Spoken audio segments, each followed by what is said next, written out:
Okay, so this one is about the nature of morality. Now, this is going to be a very deep episode because I'm going to reveal something that is extraordinarily profound and that only comes into your awareness once you have integrated really the majority of your shadow, if not all of it, where you're in a state of total receptivity of every aspect of your nature. And it's a brutal process to get here. And when I say brutal, it's like it's dark night of the soul stuff. It's a real process of coming to know and understand yourself, and acknowledging the darkest parts of yourself and how they feel and what they mean. And the metaphor I want to use, and I love this metaphor, is of Pegasus, the flying horse who carries the thunder of Zeus and the lightning, and he's born out of the blood of Medusa. And the symbology of this is profound, because the blood, of course, is where the plasma is.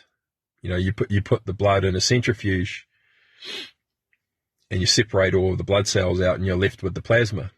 And lightning, of course, is made of plasma. So the symbology of Pegasus flying out of the blood, Pegasus being capable of everything. Being capable of everything. And this is really what it means to integrate your shadow, is that when you claim the parts of yourself, the darkest, deepest parts of yourself, you become aware that you're capable of everything. The very worst of everything and the very best of everything. And this is the perfect segue into morality, because notice the words I'm using: worst and best, good, bad. And what you ultimately come to understand about morality is that, and this is one of the deepest parts of your nature that you'll come to know, on your journey of integrating your shadow, is that you'll become to claim the aspect of your nature that is amoral. That is amoral. Amoral meaning that, by definition, not concerned with whether something is good or bad, good or evil, not being concerned with that. Now, on the surface, that sounds really dodgy. Really dodgy. And I think, a wonderful serendipity at the moment is someone I respect and admire so much, Teal Swan, is speaking about the inner critic at the moment. And, I always find that whatever I'm contemplating, she's often contemplating from another perspective. And, I can see this as extremely relevant right now. The inner critic, where, the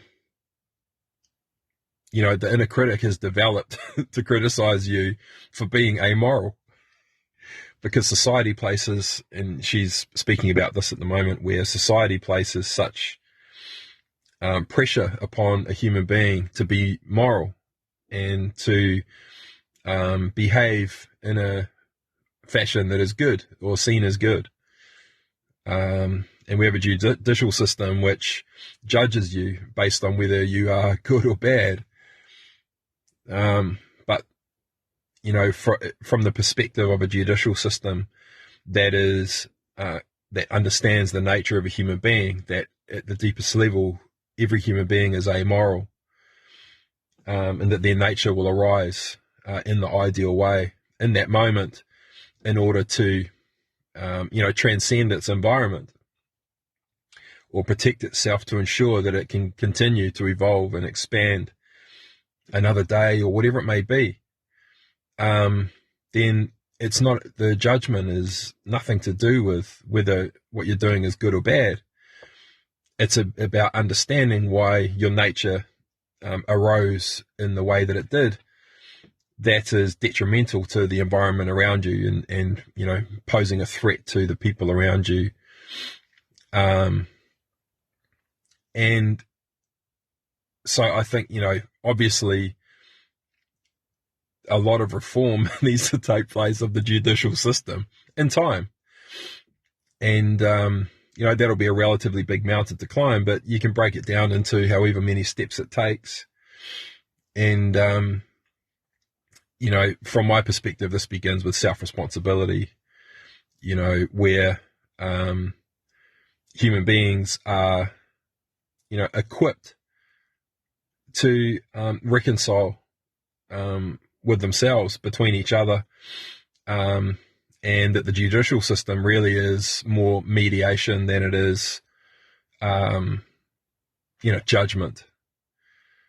So, when you have a third party who is passing judgment, and both the parties involved who are actually involved in the dispute,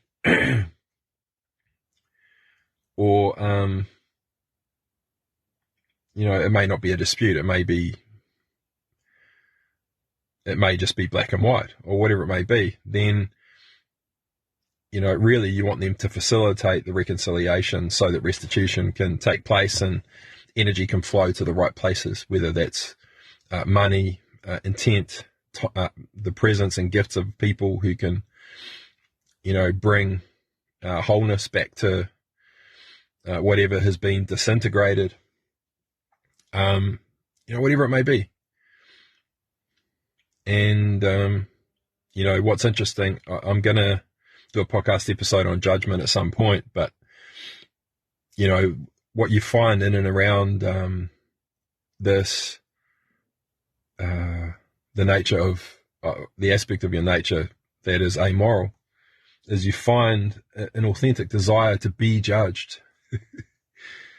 You find an authentic desire to be judged. And in and around this one, you find the desire to obey. You find the desire to submit even.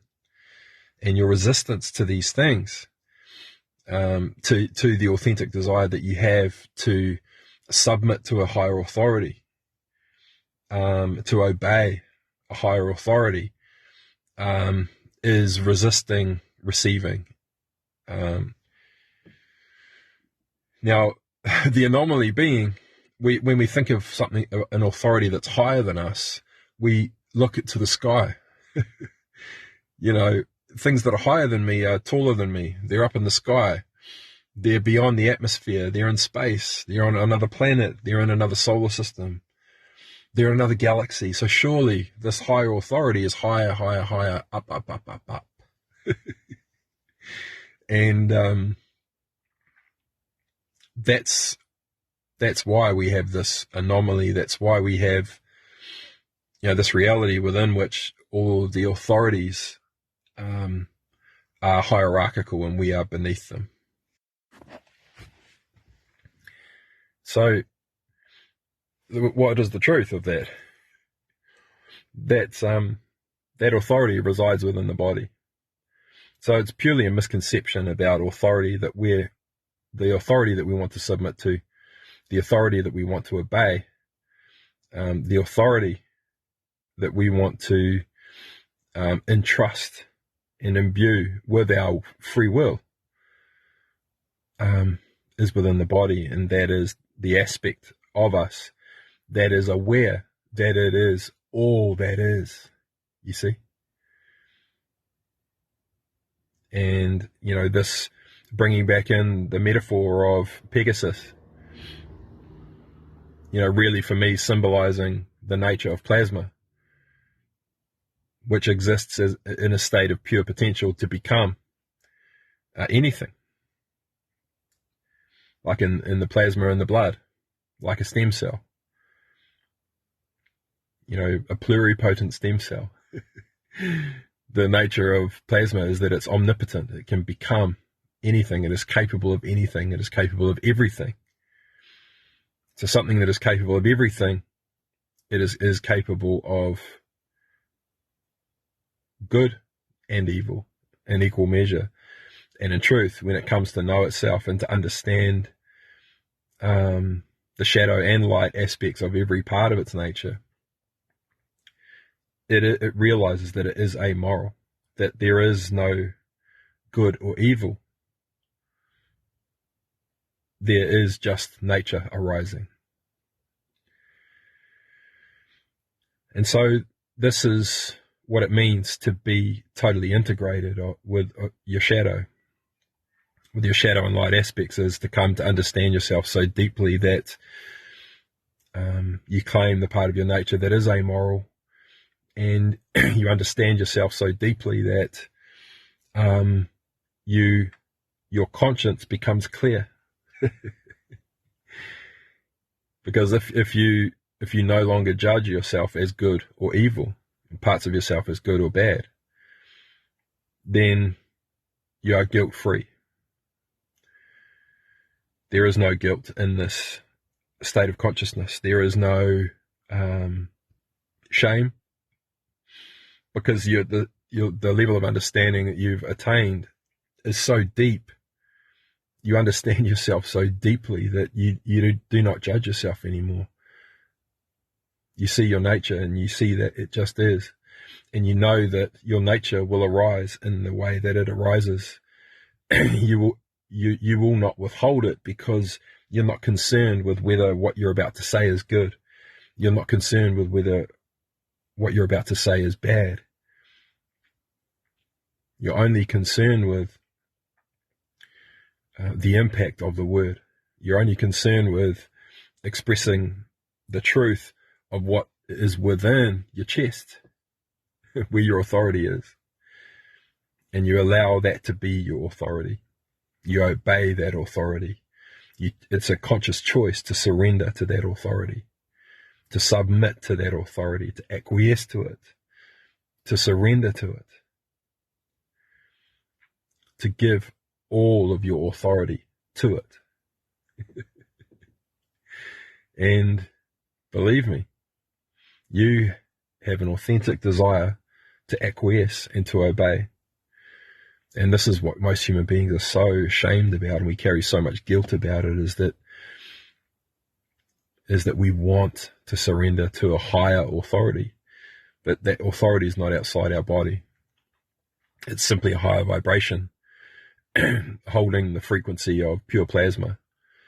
And that plasma holds the potential to become anything and to be capable of everything. And that is a state of awareness that is totally integrated, shadow and light. And when I contemplate this, I always think of the Garden of Eden, where everyone's frolicking around in their nakedness, allowing themselves to be seen exactly as they are. Their nature is seen by all. And then, being enticed by understanding the difference between good and evil, then eating the forbidden fruit, and then, the fall of man, learning about their shadow and light nature.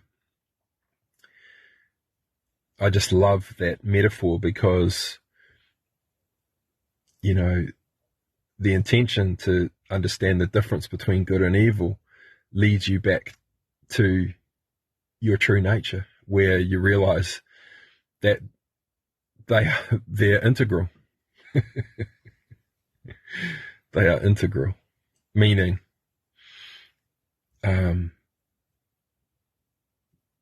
both valid parts of the whole, and in truth, just one thing.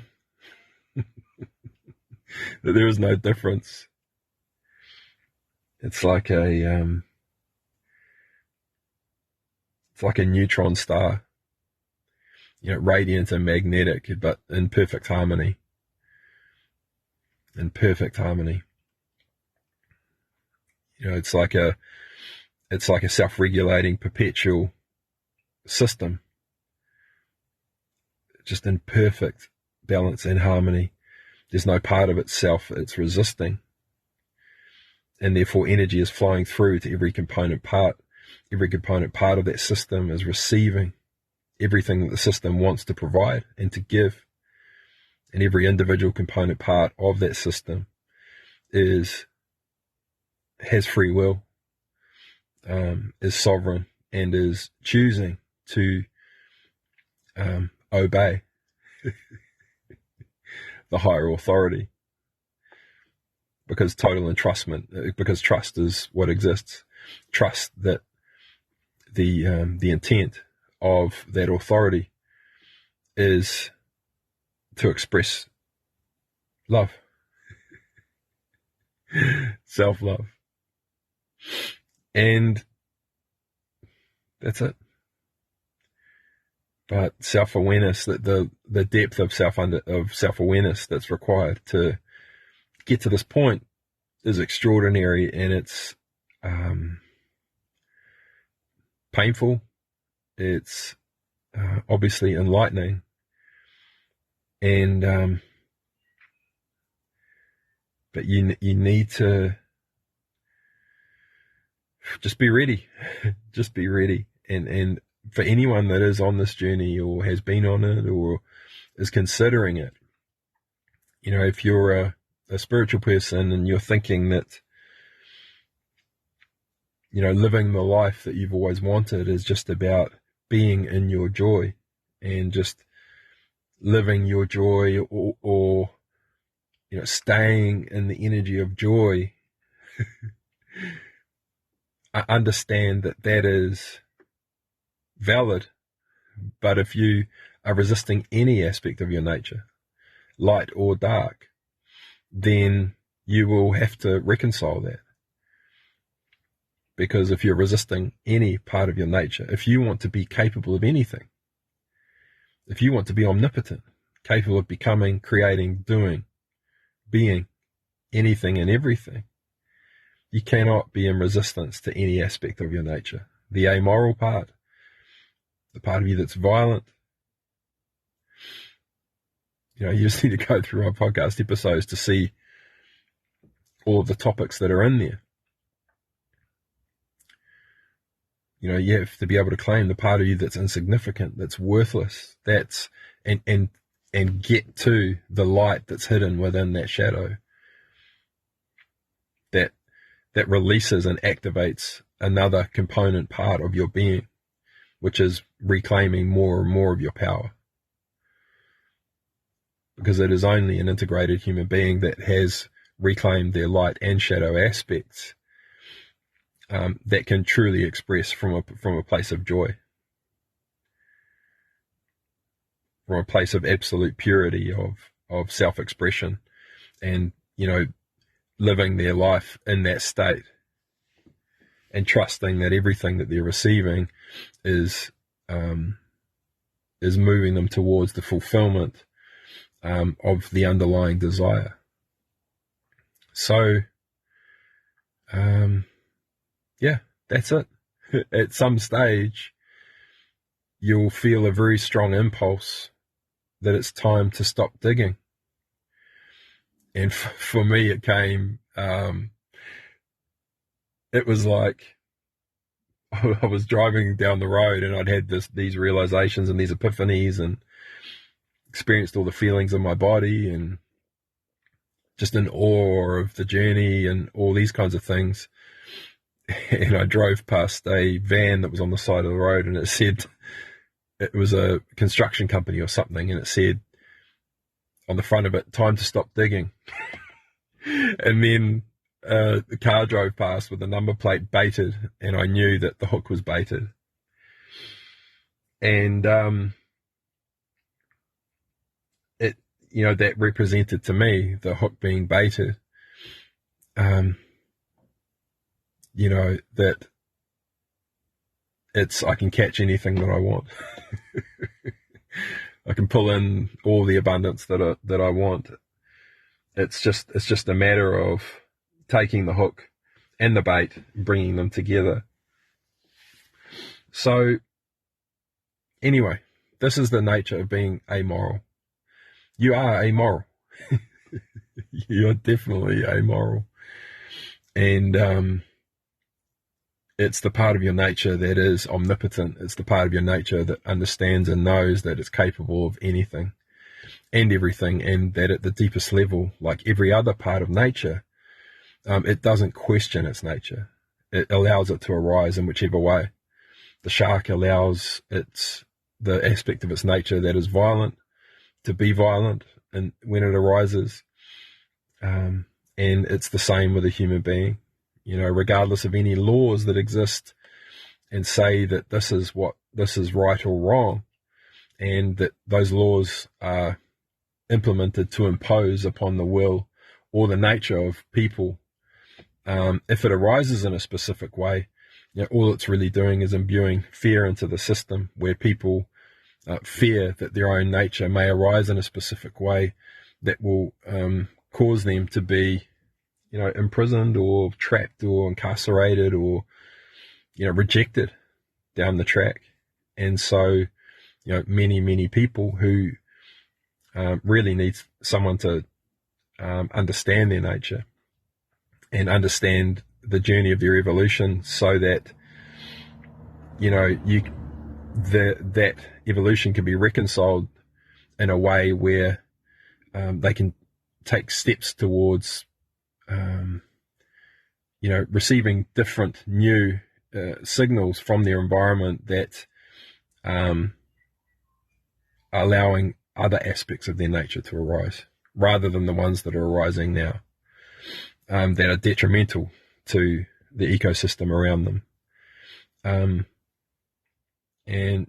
really, I've got a really strong desire to collaborate with people who want to. I want to put this really clearly, because what I'm not interested in is people that are resistant to the current judicial system, or to, the approach to crime and restitution.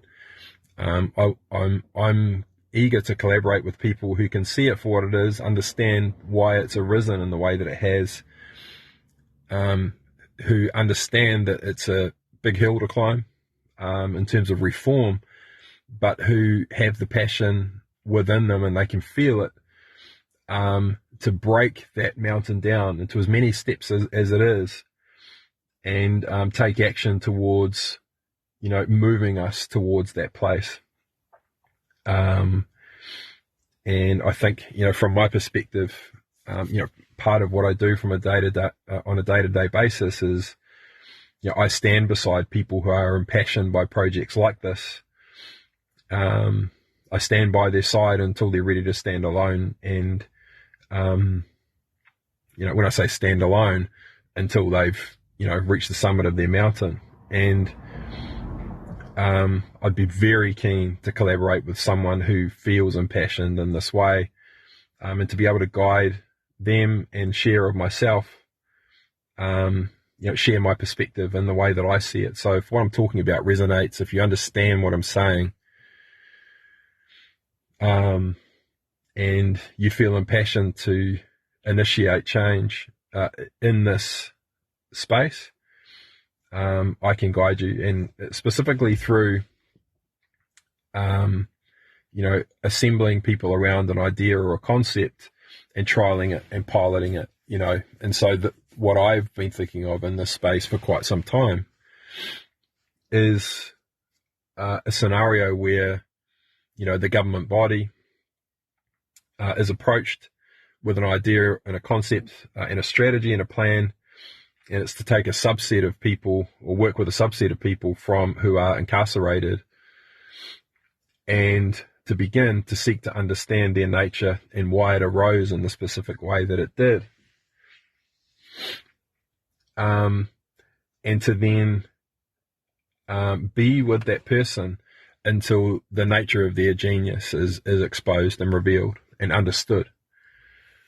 When I say the nature of their genius, I mean like What are the gifts they have been given that have the potential to be appreciated to meet a currently unmet need elsewhere? And once you understand that, and this is where my expertise comes in, is I can see this in people. Once that's been exposed, and you can work with that person to share their gifts in a way where they're meeting a currently unmet need, then the process of restitution can begin in a financial way, but also the process of that individual becoming self-reliant and self-responsible begins. They begin appreciating themselves, they begin appreciating their own gifts, they begin understanding and realizing that their true potential, and of course they begin understanding themselves, and so they begin forgiving themselves. And for me, that's the beginning of the healing, is when you begin to understand the reason why your nature arose in the way that it did, to cause the harm that it did.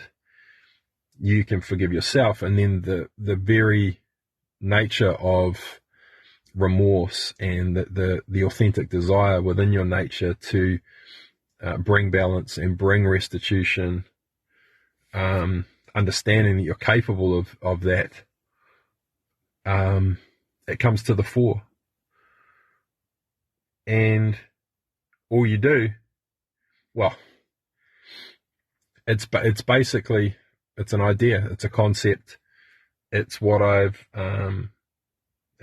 envisage, and I'm very interested in collaborating with someone in the space who is inspired by this kind of project. So don't hesitate to get in touch if this is speaking to you specifically.